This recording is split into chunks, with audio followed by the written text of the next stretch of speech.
Hello, everyone. Thanks very much for joining us today. Now, Yeah. I'm What am I here. supposed to do? Wait, just he's live, so just leave your phone on speaker, okay? Sorry, Ian. I'm here today with Cora Hirschfeld, who is um, a Cameroon alumna. Oh, and I'm also here with her mother, Polly Ingram from New Hampshire. Thank you very much for joining us today, Cora. If you could just introduce yourself, let me know what you're studying, what you studied on the program, and then Polly, if you could just say a few words about yourself, that would be a great way to start this. Okay, I'm Cora Hirschfeld. I'm a junior at Bates College. I'm majoring in anthropology and minoring in education and French. I'm athletic. I went to Cameroon mainly because of my desire to run and also for my anthropology and French, my French concentrations at school. Thank you very much. Now, Polly, if you want to take a moment to introduce yourself, just remember nice and relaxed like you're talking on the phone with us. Yes, which in fact I am. Okay, I'm Polly Ingram, and I'm Cora's mother, and she is the my middle child. She has an older brother and a younger brother, and we live in Concord, New Hampshire, having moved here a little bit before the time she went to Cameroon. So we've been through a big transition in our family. Excellent. Well, I'm sure we'll touch on that during the course of this interview. Now, Cora, the first question I have here today for you is what is the main reason you joined your SIT program?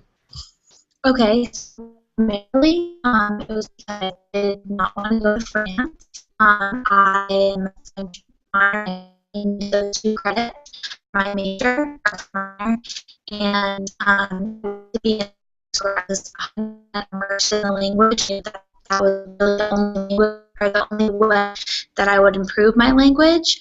I wanted a host day family, and that was a big component to SIT. And I had a lot of faith in the program. Talking to my friend from my high school about her experience in Cameroon and her experience with SIT and her really good fits with the families and how she came back and was just very confident with her language, and she was able to write and speak fluently in French, and that meant a lot to me. And so that's kind of why I jumped at the Cameroon opportunity.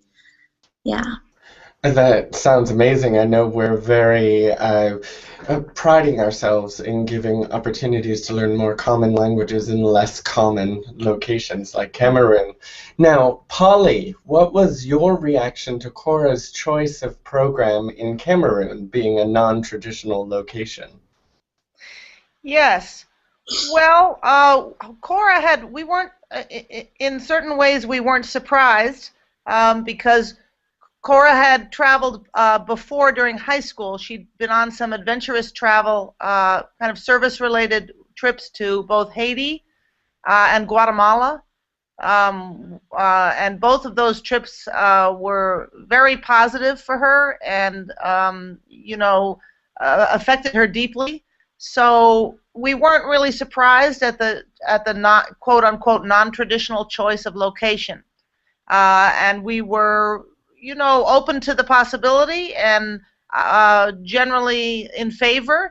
Just had a feeling, as parents always do, that this would mean we'd have to learn some things along with her about where she was going and what the program would be. That's excellent. It definitely is a learning experience for all involved in the program. Now, Polly, I'm going to direct this question to you again. What was your experience during the preparation phase of the program, from admissions to when Cora got on the plane to leave for Cameroon? Yeah, well, that's an interesting question, Ian, because there's so much happened during that time. Um, I answered the question before saying that we felt optimistic and excited for her and certainly were in general in favor of her going. At the same time, as many people will remember, we were being pounded with news. First of all, about Boko Haram in Nigeria. This was last spring, was around the time where we were getting news reports of the terrible actions of Boko Haram and the Nigerian girls.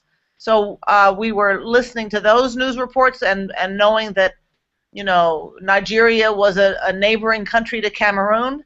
And then, of course, along came the terrible news of Ebola in certain countries in West Africa. And as would happen with any parents, your ears prick up even more so. You take in news in general about the world anyway, but when you have a child planning to go to that part of the world, you're really conscious of what's happening there. So we had a number of things happening at the same time. I'll summarize. We had the procedures going on with SIT, the very important lead up to leaving, and all of the paperwork and all of the documentation and all of the medical things, along with the news that was coming on a sort of an international scope.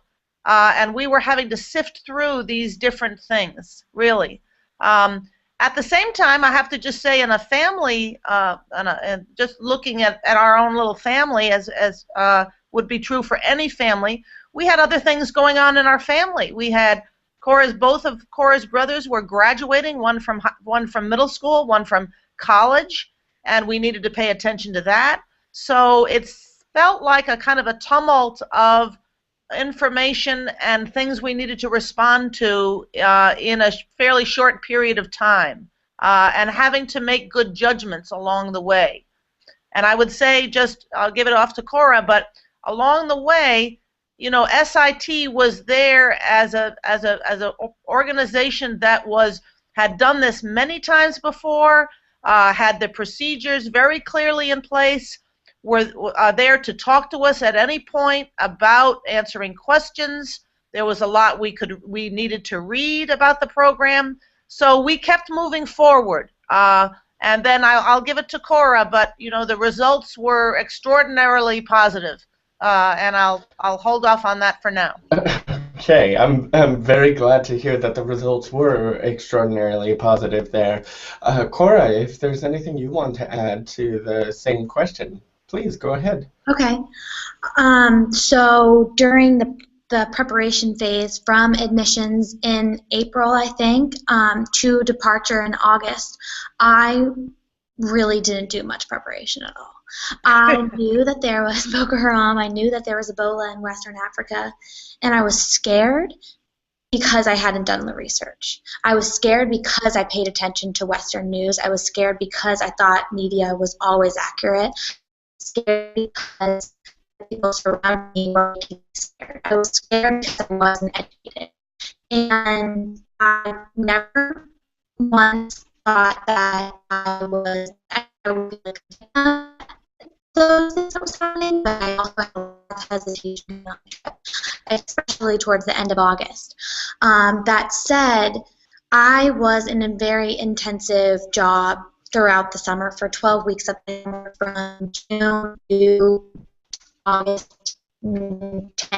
I think we left August 20th, something like that. Tell what the job was, Cora. Tell them what the job was. Okay, I was camp counselor and I had no Wi-Fi. I was an hour away from home. I was surrounded 24 hours a day on TV with little girls, and I wasn't able to really think about my trip. I'd be an hour a day when I really just wanted to take a nap, perhaps, in me time.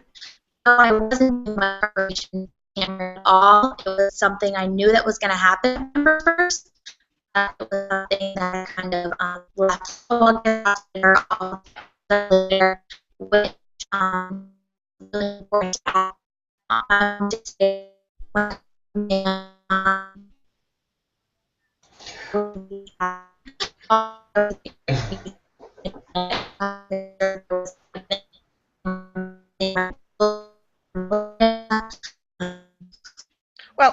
have to give her a little bit more credit, Ian.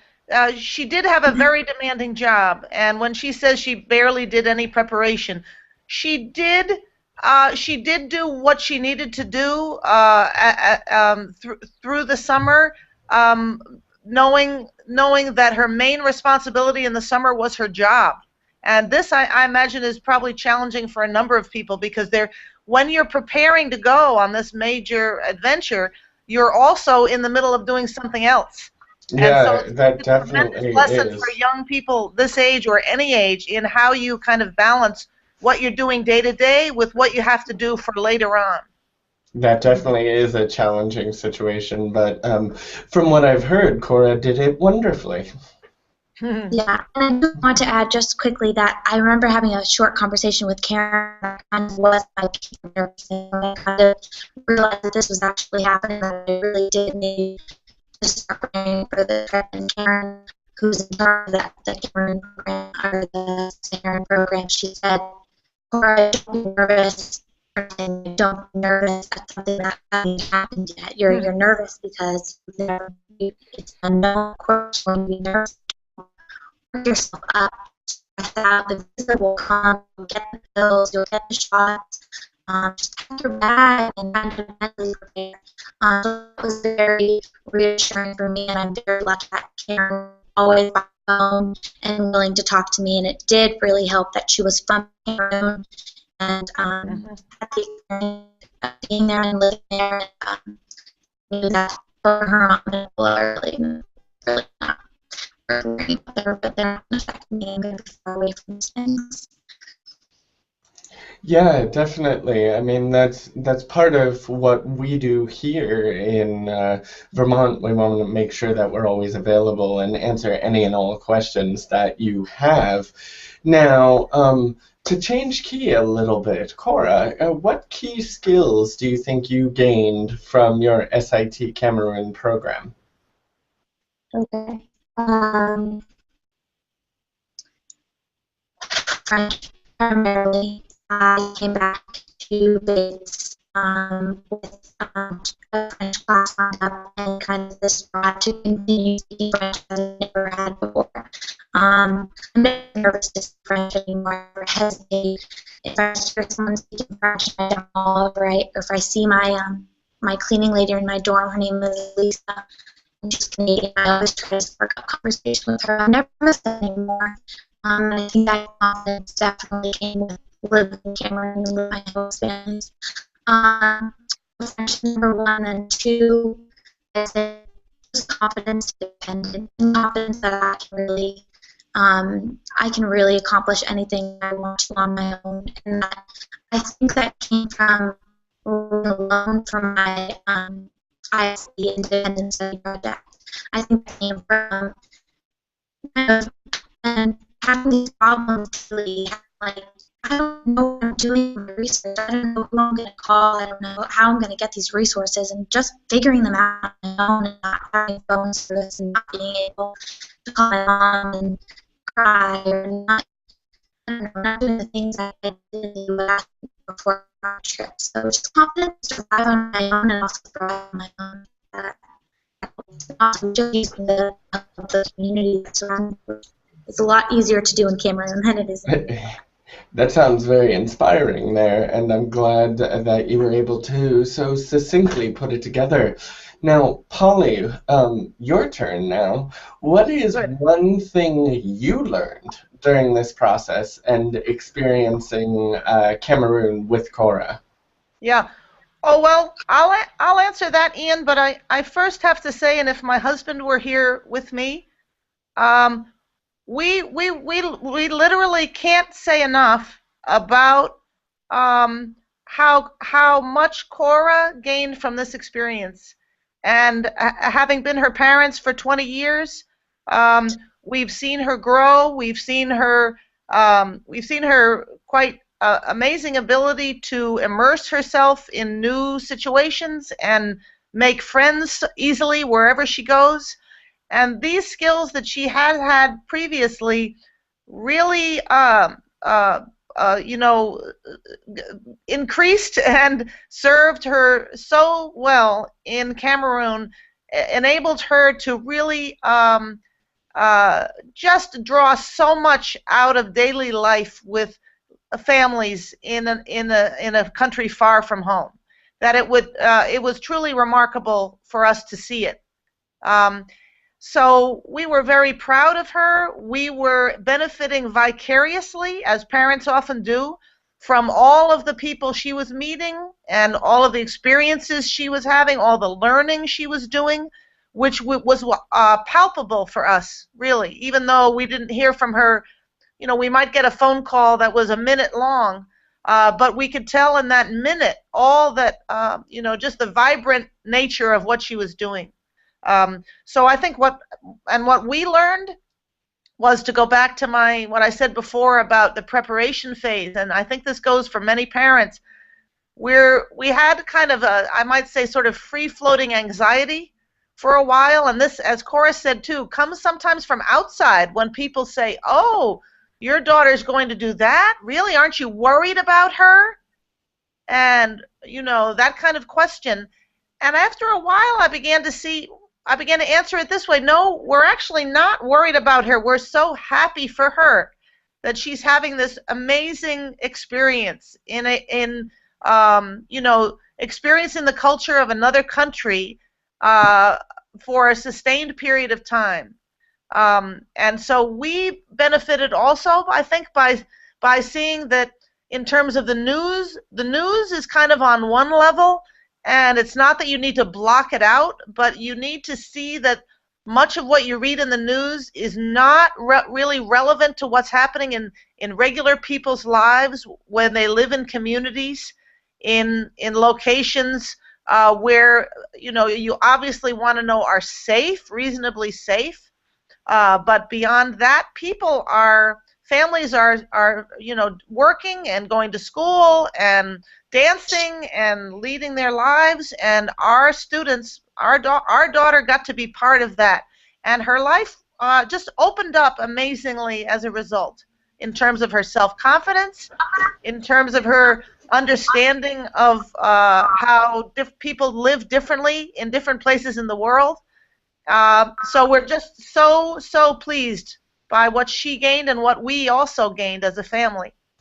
I'm very happy to hear that, Polly. Now, just keeping an eye on the time, I want to make sure that we get a couple more questions in. Cora, your mom said here a couple times about her favorite aspects of the program. Now, what would your favorite aspect of the program be? That's the one thing I say. My sibling homestays. And so those were 3 assigned homestays, one in Yaoundé, the capital, one in Kribi city, and then one in Batufa, which is a small village. And I made really close relationships with all siblings I had there, younger and older than me, and then a few my age. They really made my time there. They just really welcomed me in, and I just made a lot of friends. And then my ability to have the decision to go back to Batufa, where I think I made my closest relationships. Well, I don't want to say closest. There's no hierarchy of closeness. It's just all, I don't know, I just love them all. My ability to go back to that place and live there for 4 weeks.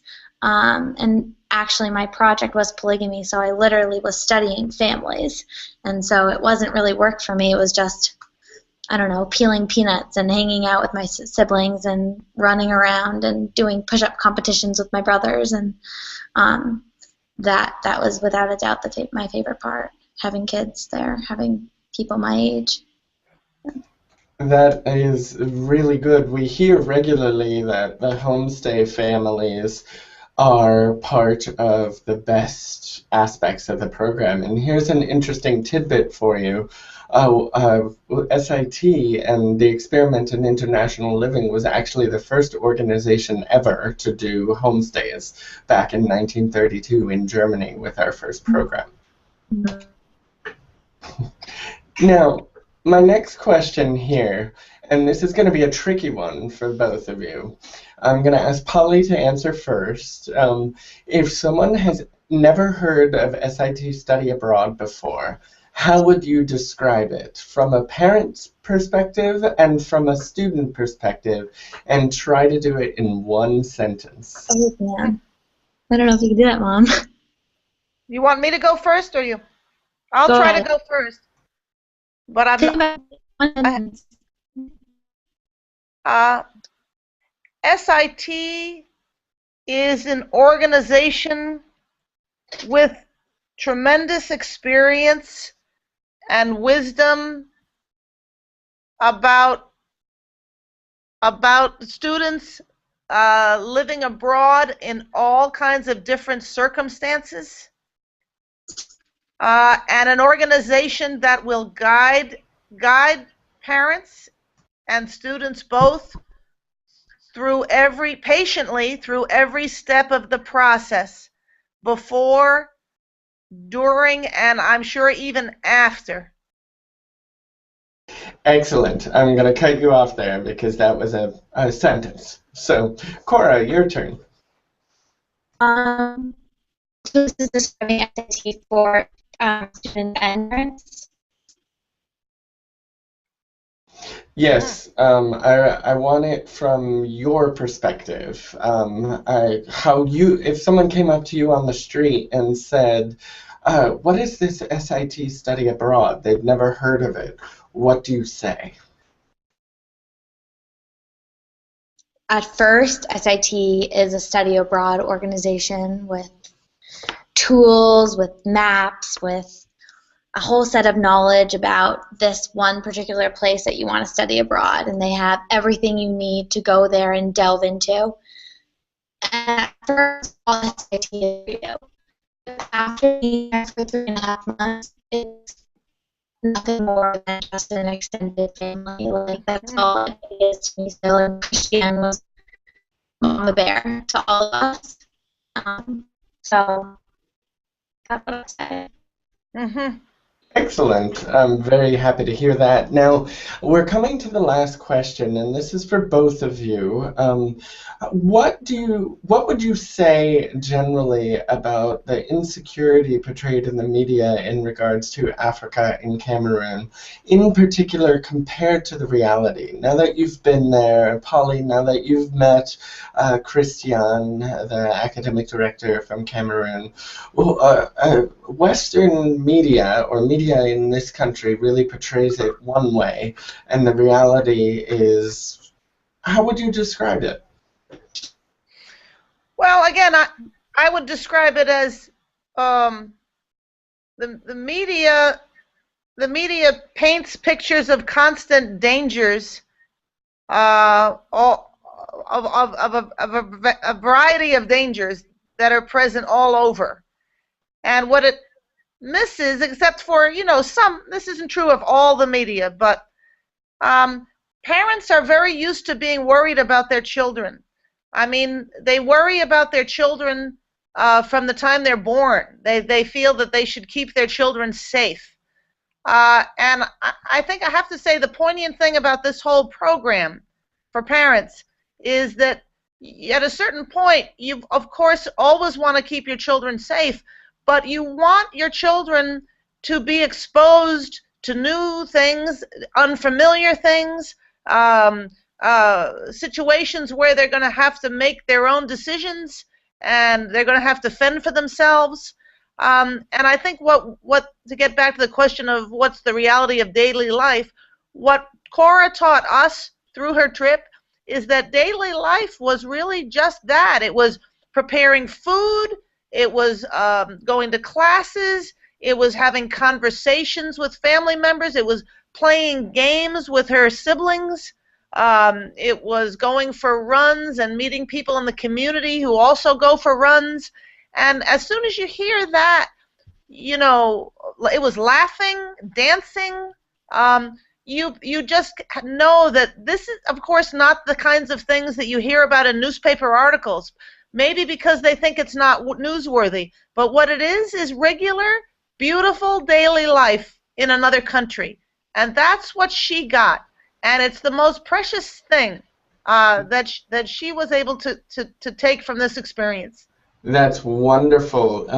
Now, Cora, do you want to answer the question from your perspective? Well, I'm just looking at the travel state or travel.state advisory right now. The Department of State warns U.S. citizens of high risk of traveling to Cameroon and cautions U.S. citizens to avoid all travel to the far northern region of Cameroon. And to me, that should be like precautions. Instead of warns U.S. citizens of the high risk of traveling to Cameroon, it should be precautions, and then it should be warns of travel to the north. So to me, it's just like. But I have to insert, Cora. FIT hasn't been sending students to the north of Cameroon for some time. Exactly, that's what I'm saying. That is true. That's why I'm saying this travel warning advisory would immediately skip people. Oh no, like there's a big. The spot is huge. There's a whole exclamation point in front of it. And we should definitely take a look at this and see what it's doing, the politics behind this. But if we are, I don't know, to me, I felt safe 100%. And I'm in the far north. And I have to say again, oh, go ahead, Cora. Go ahead.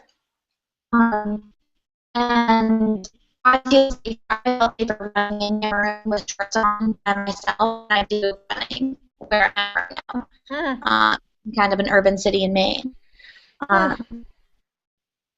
That's all I have to say. I felt safe all the time, and I think that we really just need to advisories and media control, do more research. Everything you read. Yeah. Because it's written by people just trying to, I don't know, put out under this category and keep it under there and make sure our stereotypes kind of and don't think that is the right. I have to say too, Ian, that during the time we were preparing to go, Cora's older brother, who had just graduated from college and who himself had been a semester in South Africa, he also was helpful to us in a sense that he said, "Okay, Mom and Dad, so you're worried about this, so let's get the facts." Yeah. Like a good college-educated person, he said, "All right, so you have some worry about this for Cora going. Let's find out what's really happening and what the facts are." And then he knew to go to certain website. You know, you don't pick up the local newspaper really. You go and you go to certain specific websites that are there in order to inform travelers about what's really happening. And once we did spend some time doing that. And then as a parent, sometimes you think, oh, maybe I didn't spend enough time. Well, you talk to people who know the country. You look at websites. You get the facts. And then also you think what is going to be best for your child in terms of his or her growth and education. And then you make your decisions. Yeah, definitely.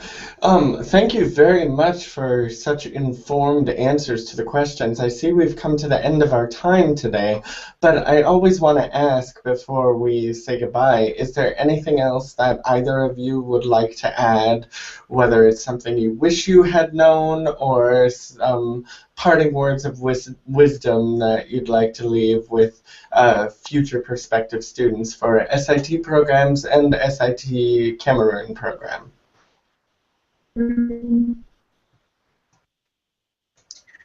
Don't try to try new things no matter where they are, because that's the way you learn and that's the way you kind of get out of your comfort zones. And new places is just, it can be scary first, but really it's just, I don't know, it's just a place far away, and it doesn't mean that people are different, and it doesn't mean that you can't learn the language, and it doesn't mean that you can't kind of live with another family. It just is far away, and it means that people may live a little bit differently, but you can do it. And that's the point. And what I'd just like to say, Ian, to conclude, is a very simple thing, which is the truth, that Cora's time in Cameroon with SIT turned out to be a tremendous gift to our entire family. That's It excellent. wasn't just what she got from the experience, but it was as if when she came home, she gave gifts to all of us, and we now have benefited from her experience. And it's a kind of a ripple effect, because we then, are able to shine that light for other people. Excellent. So we're very grateful. And then, Ian, I just wanted to say that in the midst of a plan to actually go back to research may us to and hopefully if my goes through, I'll be able to set something up that SAT will know that's the plan. Excellent. Well, I wanted to thank the both of you very much for taking time today. I know both of you have very busy schedules, so I don't want to take any more of your time. And again, thank you from me, from Corinne, from all of us here in SIT headquarters in Vermont. And I will be sharing this video with you as soon as it's finished. Okay, thank you. Thank you for the opportunity. Thank you. Have a good rest of your day.